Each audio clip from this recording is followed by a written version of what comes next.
Nous sommes à la 4e année où un terrible tremblement de terre a ravagé notre pays entier et particulièrement notre école. L'image que vous voyez de l'école est nettement différente à ce que nous avions avant. Et le tremblement de terre l'avait complètement ruiné. On vivait sous les hangars, les tentes après le tremblement de terre. C'était une vie, disons, très difficile, ennuyeuse. On a passé 2 ans et demi sous les hangars. Les tentes ont duré beaucoup et des chaleurs suffocantes nous empêchant de travailler. Le séisme du 12 janvier a été pour nous un événement qui a changé notre vie de façon positive et négative. J'encourage les jeunes à bien participer à leur éducation parce que l'éducation est la force de tout. Nous, au nom de toute l'école et de la congrégation, nous les remercions beaucoup. Les bienfaiteurs salésiens nous ont beaucoup aidés à réaliser ce grand travail. Nous les remercions beaucoup. Merci pour les beaux bâtiments qu'ils nous ont offerts pour l'année scolaire.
Bien, je suis très contente de présenter cette belle œuvre qu'est notre école hôtelière, que couramment nos étudiants appellent EMA.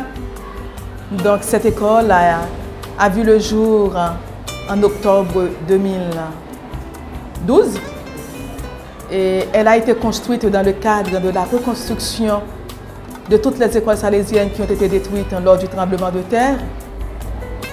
Et aussi dans le cadre de la reconstruction générale de notre pays, Haïti.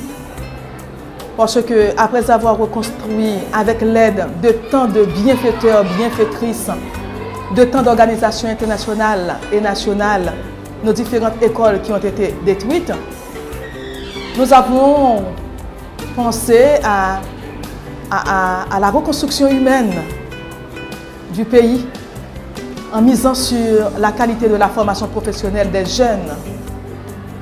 Parce qu'il ne s'agit pas seulement de penser à la reconstruction de bâtiments en Haïti, il s'agit surtout aujourd'hui, en ce moment, de penser à la reconstruction humaine, à munir ce pays de personnes valables, à aider les jeunes à reprendre l'espérance.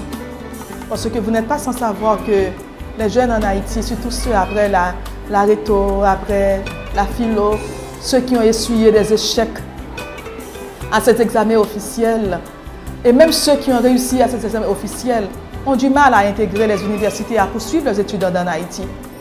Donc c'est justement la raison pour laquelle, après avoir bien étudié cette réalité, nous avons pensé à mettre en place une école professionnelle qui réponde davantage aux besoins des jeunes dans le pays et aux besoins du pays également.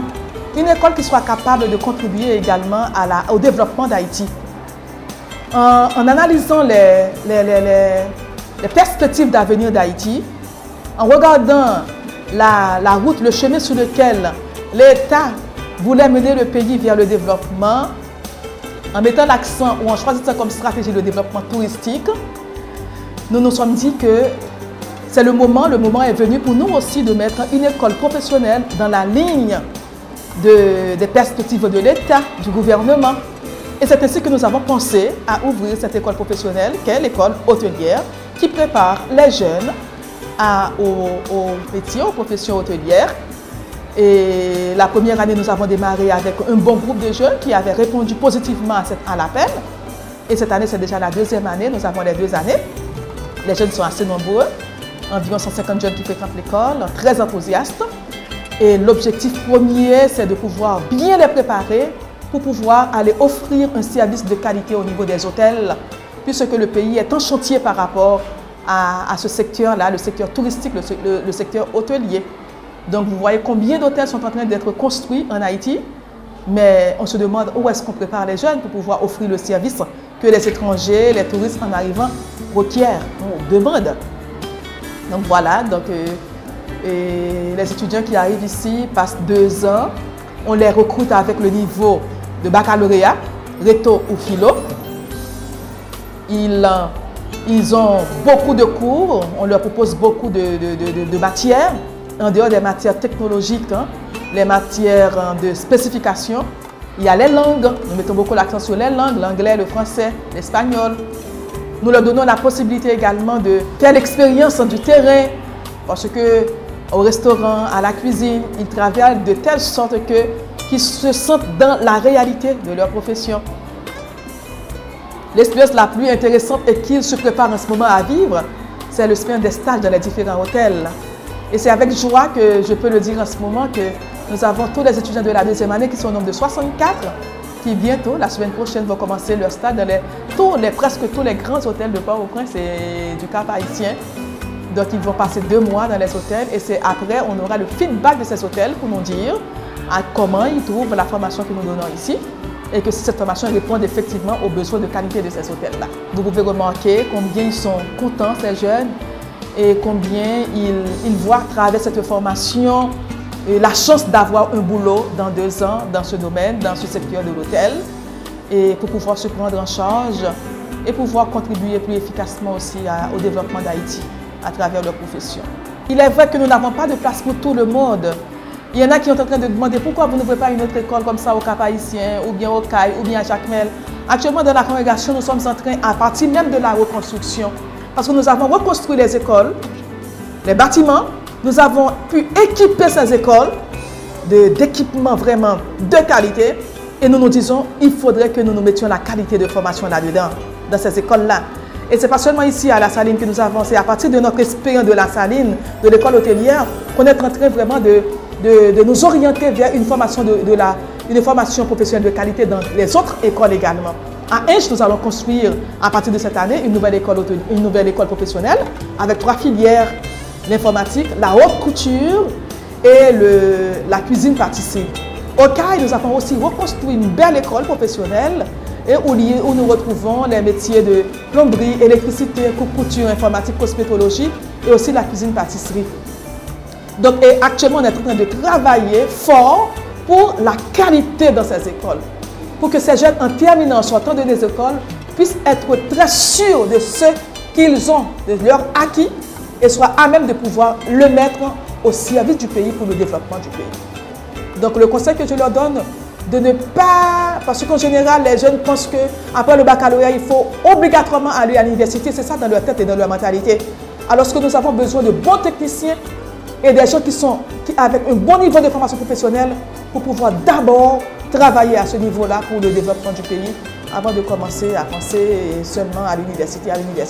Ça fait longtemps que nous avons des universités qui tournent dans ce pays et nous voyons à quel niveau nous sommes au niveau de l'économie, au niveau du développement de ce pays. Donc nous croyons en la formation professionnelle de qualité et nous continuons à encourager les jeunes à ne pas avoir peur vraiment de s'engager là-dedans et de se former vraiment profondément pour pouvoir changer la réalité du pays.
4 mois après le séisme du 12 janvier 2010, le Collège Marie-Dominique Mazzarello, malgré l'effondrement du bâtiment, a dû ouvrir ses portes.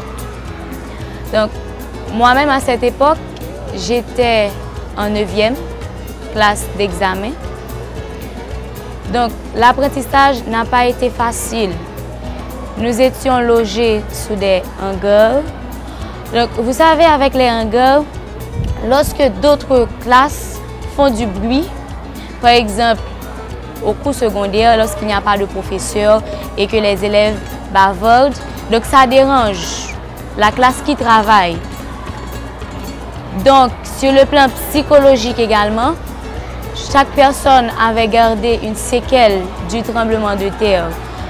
Donc, nous avons dû fournir beaucoup d'efforts afin de réussir aux examens officiels. 2 ans plus tard, grâce à des bienfaiteurs, nous avons un nouveau bâtiment. Et actuellement, je suis en philo, je peux dire que c'est plus facile pour nous d'apprendre, de continuer à contribuer dans la mission salésienne qui est de former de bons chrétiens et d'honnêtes citoyens. Maintenant, lorsqu'on dispense les cours, on n'est pas dérangé par les autres classes, nous sommes beaucoup plus concentrés. Et puis, on peut dire, avec les années qui passent, les séquelles sont là, mais les élèves ne sont pas troublés comme ils étaient après le séisme. Donc, la joie règne, mais à présent, et la tristesse, on dirait qu'au fil des années, ça passe. Subir un tel choc n'a pas été chose facile. Donc, nous avions eu la volonté et nous avions réussi. Actuellement, je suis en classe de philo. Grâce à Dieu, la promotion est avec moi. Tous les élèves ont pu grimper l'échelle. Donc, lorsqu'on a la volonté, on peut tout faire. Je remercie les donateurs parce que grâce à eux, actuellement, c'est plus facile pour nous d'apprendre. Nous sommes, je pourrais dire, nous avons un beau bâtiment dont nous sommes fiers. Et puis, les salles sont bien aérées. Lorsque nous sommes en salle, nous nous sentons bien dans notre seconde famille qui est le Collège Marie-Dominique Mazzarello. Donc, un grand merci à vous et continuez à faire des dons parce que cela fait du bien, cela aide beaucoup. Comme on peut le constater chez nous, c'est une évidence. Les murs délabrés ont été vite remplacés par des murs beaucoup plus solides. Et nous autres, les parents, les professeurs, les élèves, nous disons, bon voilà, la providence s'est manifestée à nous parce que nous sentons que ça a été vite fait. Et je profite pour remercier tous les bienfaiteurs qui, dans leur grande générosité, nous ont aidés à aller si vite avec la reconstruction des murs, la reconstruction de l'école. Tout le monde en profite. Parents, élèves, professeurs. Mais maintenant, comme je dis souvent aux élèves, il nous manque la reconstruction des personnes. Et cela engage chaque éducateur, chaque éducatrice, chaque sœur. Et je sens que nous nous sommes remises à espérer, remises également à continuer à travailler pour le bien des jeunes, pour leur, entre guillemets, reconstruction. Pour les jeunes, je dirais, soyez forts, soyez courageux, l'avenir vous appartient. Pour les donateurs, un merci qui vient du plus profond de notre cœur. Et nous savons que nous allons pouvoir remercier réellement les bienfaiteurs, les donateurs dans le quotidien. En faisant encore plus pour les jeunes, en travaillant encore plus pour eux, en les aidant à regarder de l'avant, à regarder l'avenir avec vraiment beaucoup d'optimisme, comme le feraient nos saints fondateurs, Saint Jean Bosco et Sainte Marie-Dominique Mazzarello. Nos bienfaiteurs, nos donateurs peuvent compter sur nous, peuvent compter sur nos prières et notre engagement pour faire d'Haïti ce que, je pense, nos fondateurs auraient rêvé pour Haïti. Une Haïti plus vivable, une Haïti plus belle.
2010 à nos jours, eh bien, on peut dire que ce n'était pas vraiment facile parce que ça, on a tous été choqués.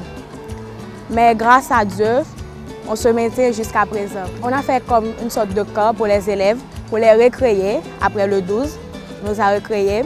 On a invité des autres jeunes de partout pour venir ici, jouer avec nous, nous montrer autre chose, partager avec nous d'autres idées, à ce qu'on ne pense plus à ce qui s'est passé le 12 janvier. Mais voyez-vous que ça reste toujours gravé dans notre mémoire.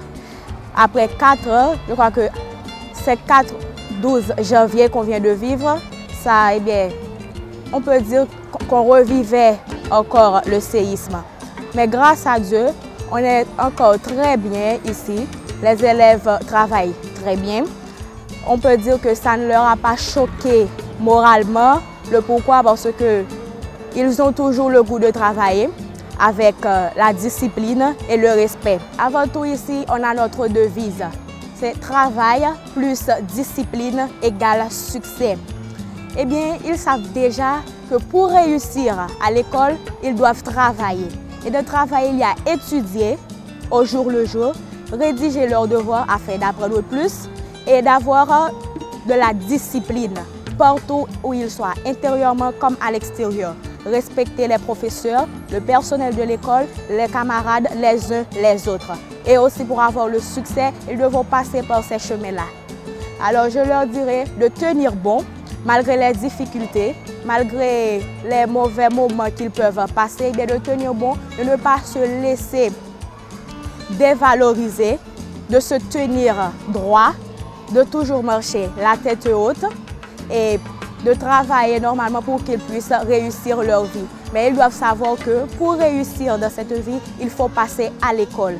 Et moi, pour moi, Marie-Régine est une très bonne école et je sais qu'à partir de cette école, ils vont devenir quelqu'un de bien, s'ils veulent bien sûr, parce qu'on ne peut rien faire sans la volonté. 4 ans après, qu'est-ce que nous pouvons constater? C'est le progrès, parce que même si nous savons qu'il y a d'autres endroits qui n'ont pas été reconstruits ou bien il y a des gens encore qui souffrent, mais pour nous ici à Marie-Régine, eh bien, les enfants continuent à grandir, les jeunes, les parents eh bien, travaillent pour une collaboration. Si on prend l'exemple de l'auditorium, qui n'est pas fruit d'un projet, mais fruit des travaux réalisés avec les enfants et les parents pour la construction, donc nous voyons que eh bien, nous allons de l'avant à tous les niveaux, même pour l'avancement des enfants au niveau intellectuel, pour leur travail et leur croissance, je peux dire, à tous les niveaux spirituels, intellectuels, social, physique. Donc nous allons de l'avant, je peux dire plus que négatif, l'avancement est positif. Pour les jeunes, bon, je leur dirais de continuer à viser haut, parce que c'est ce que nous voulons pour eux, même comme charisme, notre charisme veut eh bien, le progrès. C'est pour cette raison que nous travaillons dans la prévention pour aider les jeunes à toujours viser plus haut et choisir ce qui est positif pour leur vie parce qu'ils en auront toujours besoin.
Le changement que j'ai découvert après le séisme du 12 janvier, c'est que le pays est en pleine construction et ici, on nous a construit une jolie école. On est 150 à l'orphelinat, on a les assistantes qui prennent soin de nous et à l'école, on a les professeurs et une directrice qui nous oriente comment faire les travaux.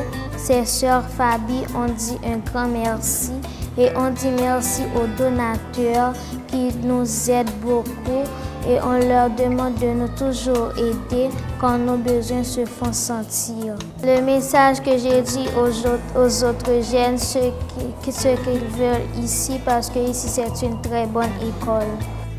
Après le terrible tremblement de terre du 12 janvier 2010 qui a causé tant de dégâts dans notre pays, où tant d'enfants sont restés orphelins, marginalisés, je vois que les enfants sont très épanouis et très reconnaissantes envers les sœurs et aussi les bienfaiteurs. Nous remercions les bienfaiteurs pour leur collaboration à cette œuvre.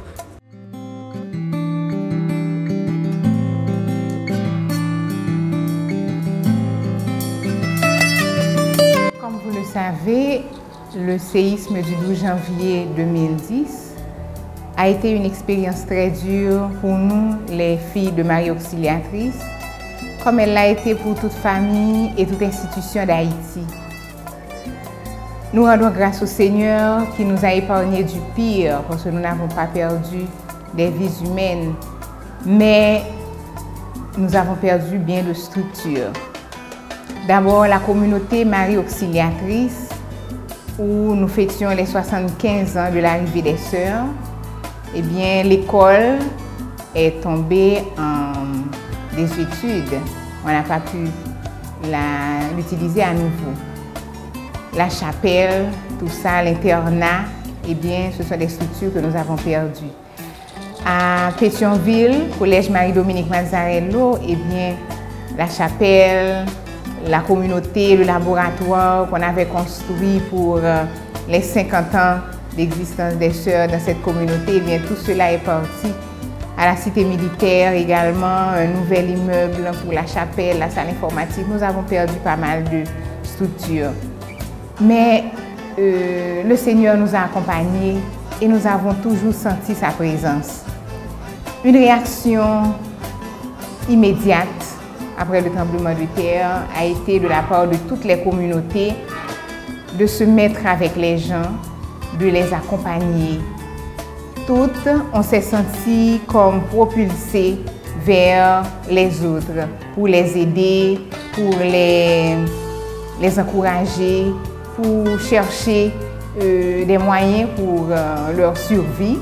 Il y avait beaucoup de mamans qui sont venues chez nous, s'abriter chez nous avec leurs petits-enfants et tout ça. Et la Providence a permis que nous ayons servi tout ce monde. Dans ce tremblement de terre, nous avons fait une double expérience.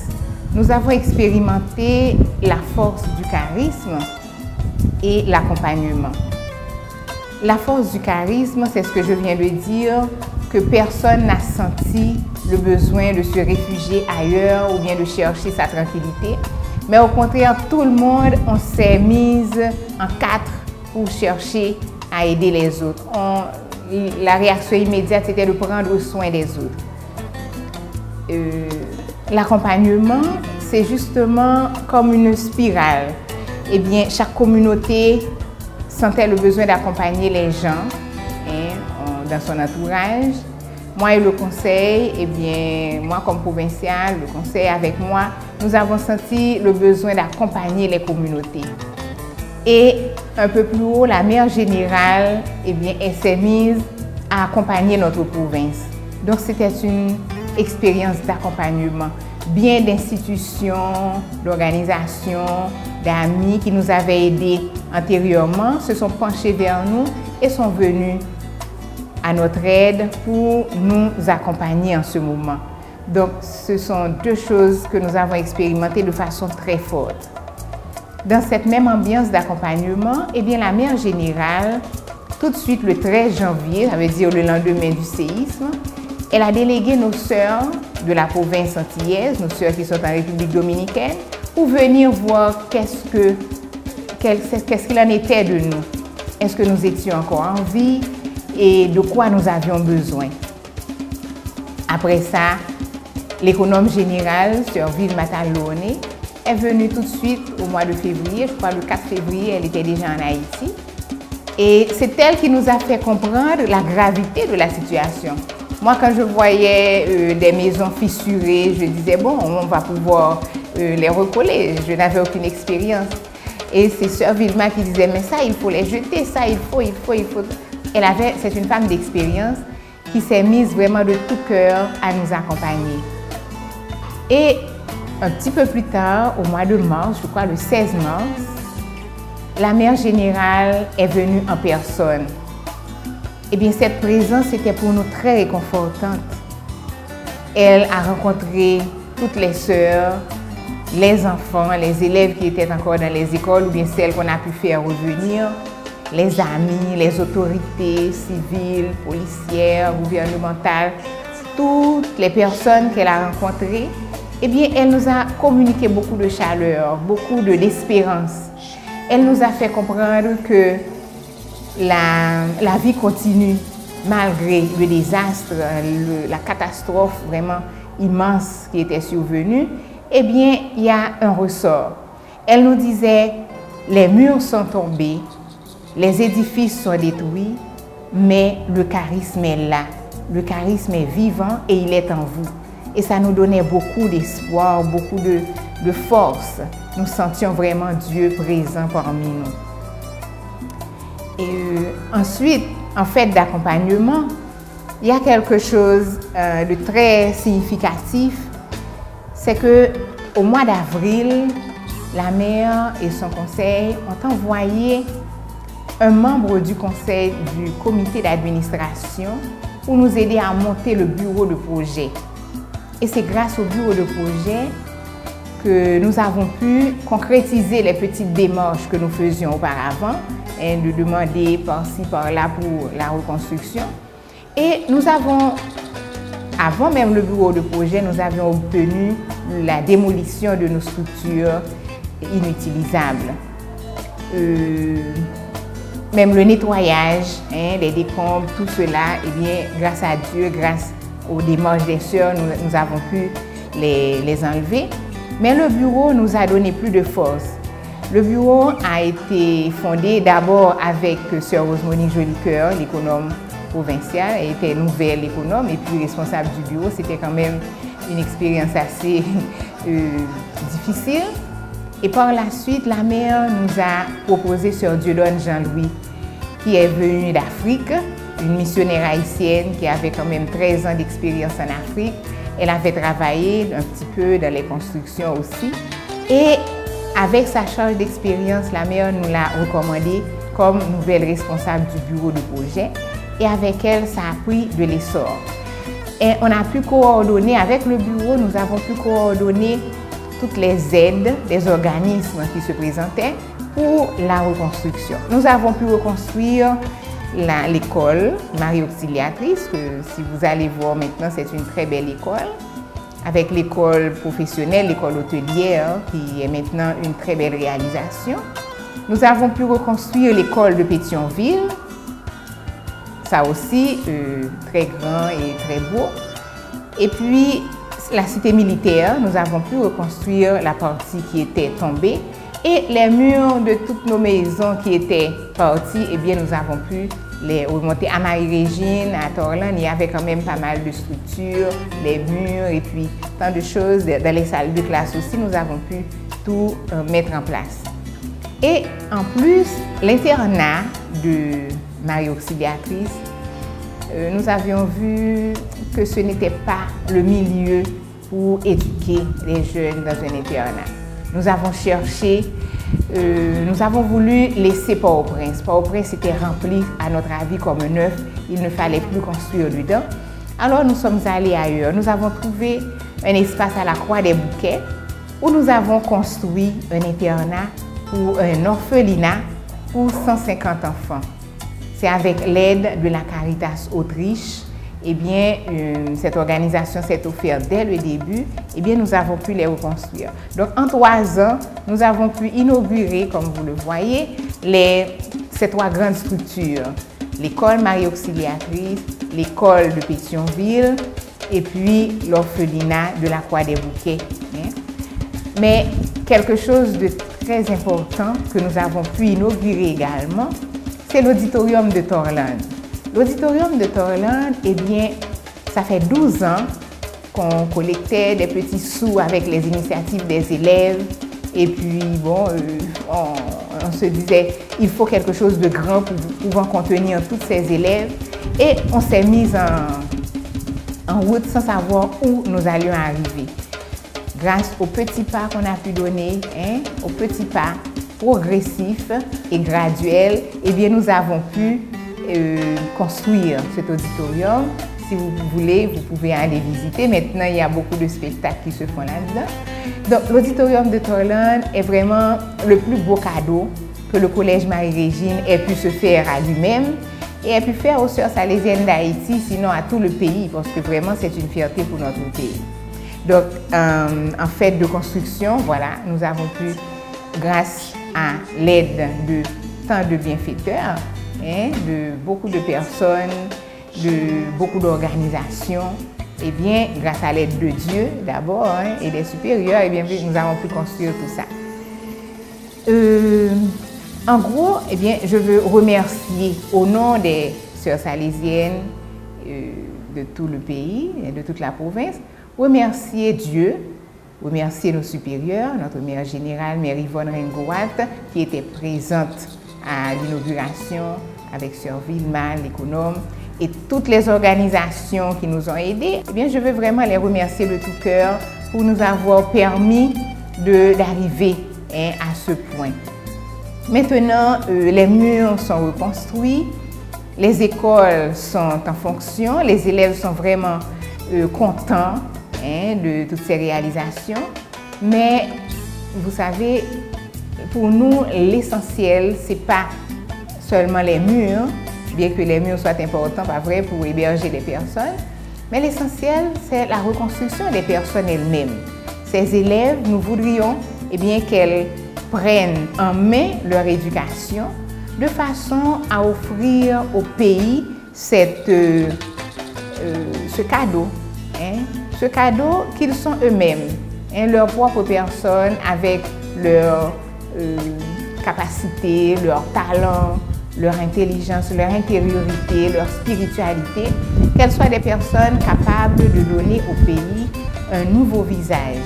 Le nouveau visage de la nouvelle Haïti dont tout le monde rêve, pour que vraiment ce pays puisse sortir de sa situation et relever le défi de redevenir la perle des Antilles.